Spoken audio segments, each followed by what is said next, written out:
Bonnyview group of newspapers today remember one of the greatest icons that has come out of Bonny, Niger Delta, and of course Nigeria.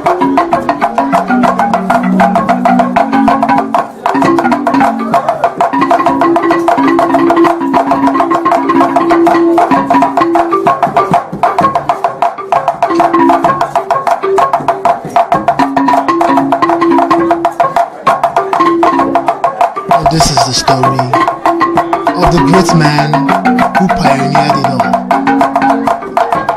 The man whose idea created the Rivers province. The man who started the minority struggle that created the southern region. And of course, the man whose idea created Rivers State.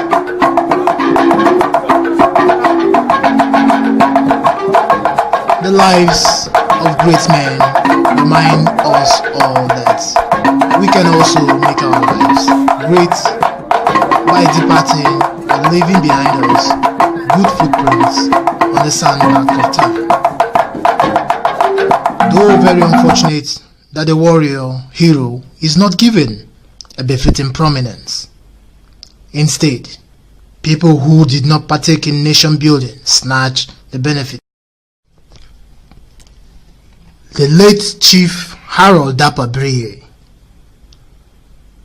offers a reasonable clue to the historical ramification of minority struggle for River State creation in Niger Delta as a whole.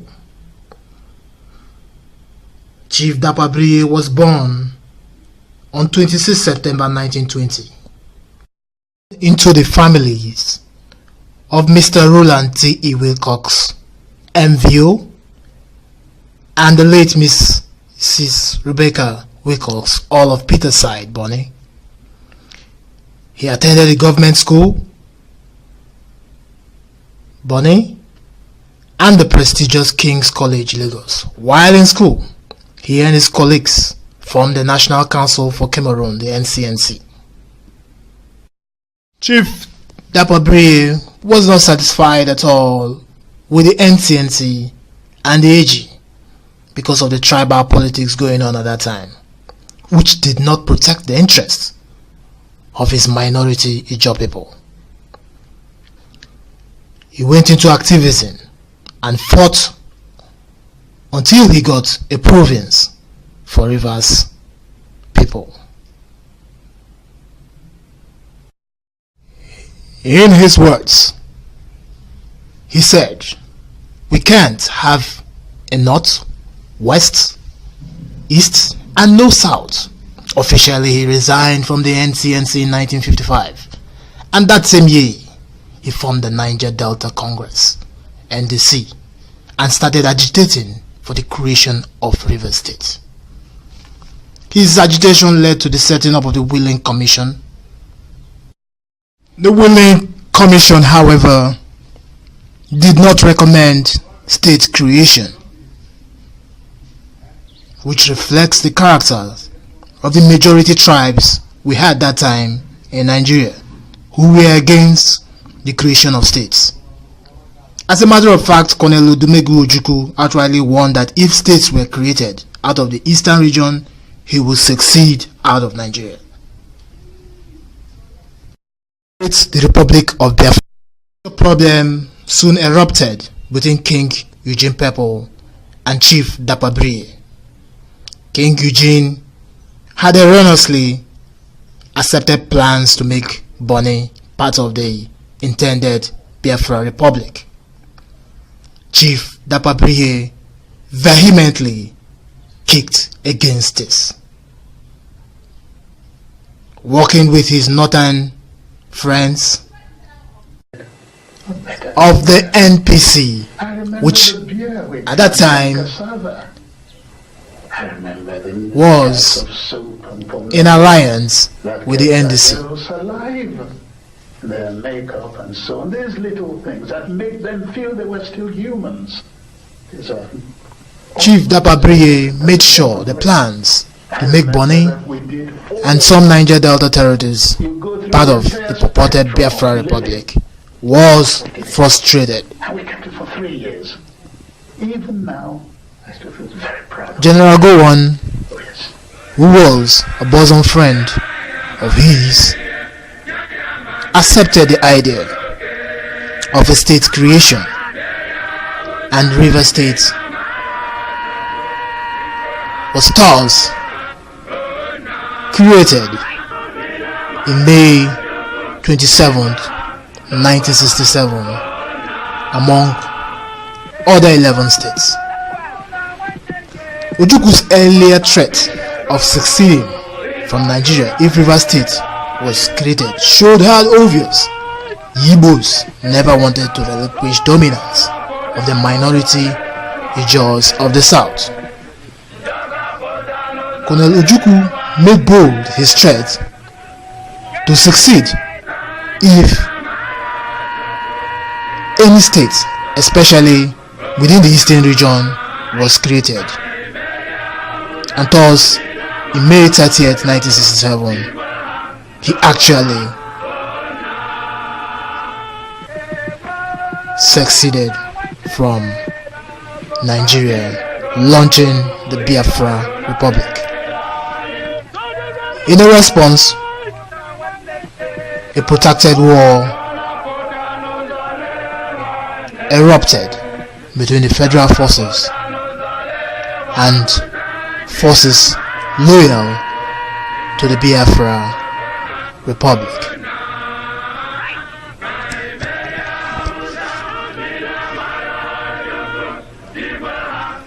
A war filled with hate and propaganda against the North.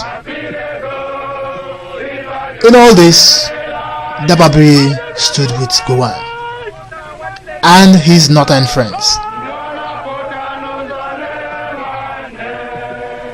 The Biafrans couldn't sustain the war, and of course, the federal forces squashed them in 1970.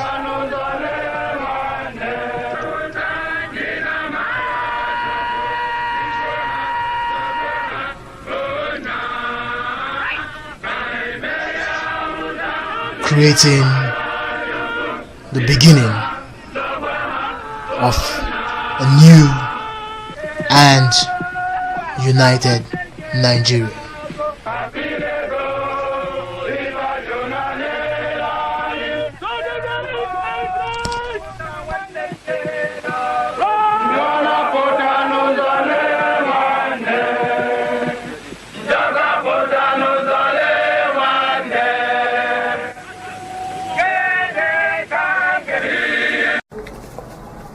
Action. Well, we know you wrote a book about one of the icons of Niger Delta, sage himself, His Royal Highness Harold Dappa Biriye. We'd like you to tell us a little bit about this book and a little bit about this great man. Yes. I first knew him when I was a student at Government College of Niger. Well, at that time, he was already, because I was at Government College of Niger 1948 to 1953. He was leading and talking and speaking and acting for the people of the Niger Delta. And he didn't just talk about it, but he went to the level of sensitizing young people. And it was his work, among other things, that encouraged us, the young boys from different parts of the Niger Delta who were in Government College Maria to hold meetings together. Although we were not political, but we met to know each other and to have fellowship in a place outside our home areas. So I became aware of what he was doing. Then I went to Ibadan, became a student and all that, and later I came back as a scholar. And I very early, the first time I actually got to meet with him directly was at the beginning of the Civil War, when he left the eastern region. I came to Lagos. By then I was moving between Lagos and Ibadan. My wife was Kingsway's store manager in Lagos. I was working at the Institute of African Studies at Ibadan. So I was, of course, I started as going and coming. And then this Civil War thing, 19... Tell us a little bit about this. So he now came at the beginning, left the Biafra area as it was called by the secessionists, to Lagos.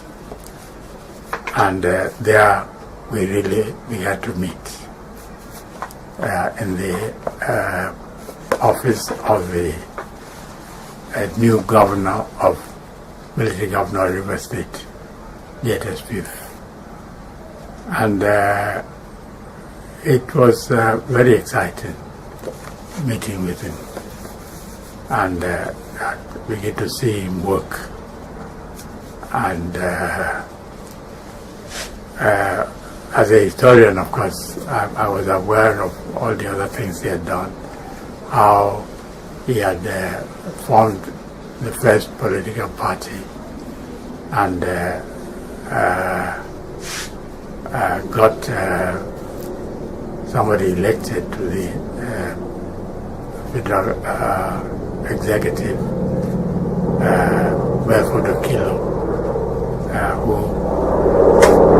was attached to the Prime Minister. All that work, but himself still remaining outside.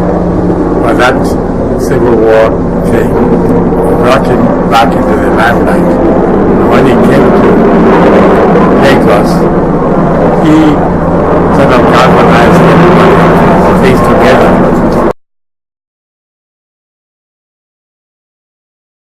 All right, action. Prof,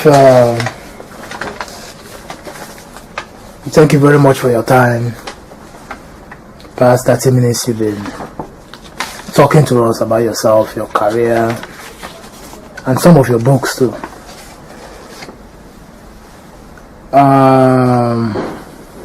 I'd like to bring you by asking you a question from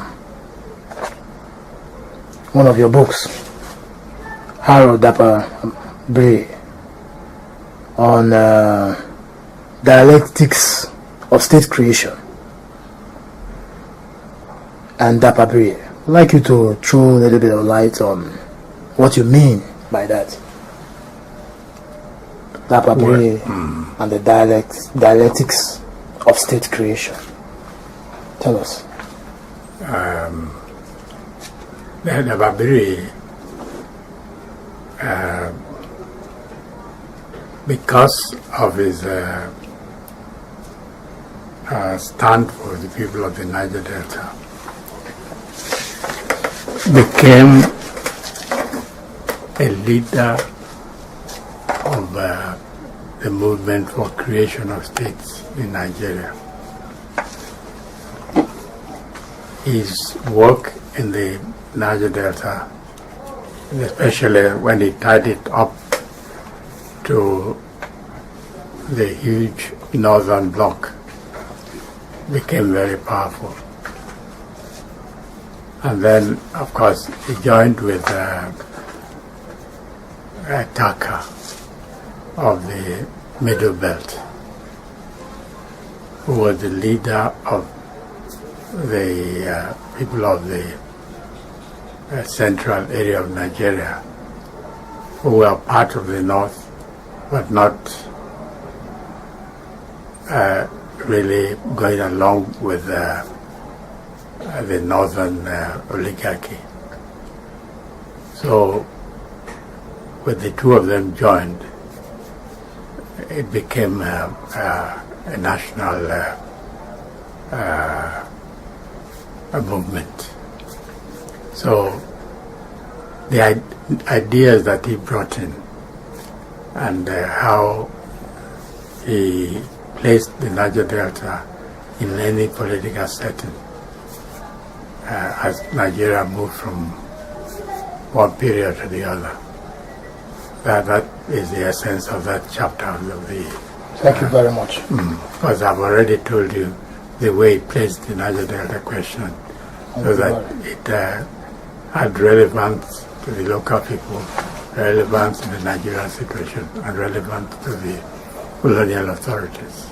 Thank you very much. One more thing. The ideology of Biriyeism. I'd like you to talk a little bit on. Well, he was somebody who had a very strong grip on reality, on events as they happened, and change situation and so on. But he always was also able to frame them in ideological terms, so that he always knew the central problem or the central principle. He always had principle, followed principle in the things that he did at any point in time. So he was indeed an intellectual, not an ordinary politician, not a politician that went where money was, and he didn't become a rich person, and that was not what he went for. He was that type of person. Thank you very much. It's not a rich politician, but an ideological politician. Yes. Thank you very much. And then on the book again, the book also threw light on Festac 1977 and how the concept of Festac was a contribution of Dappa Biriye himself. Tell us a little bit about. Dappa Biriye was a man of culture. He was an enlightened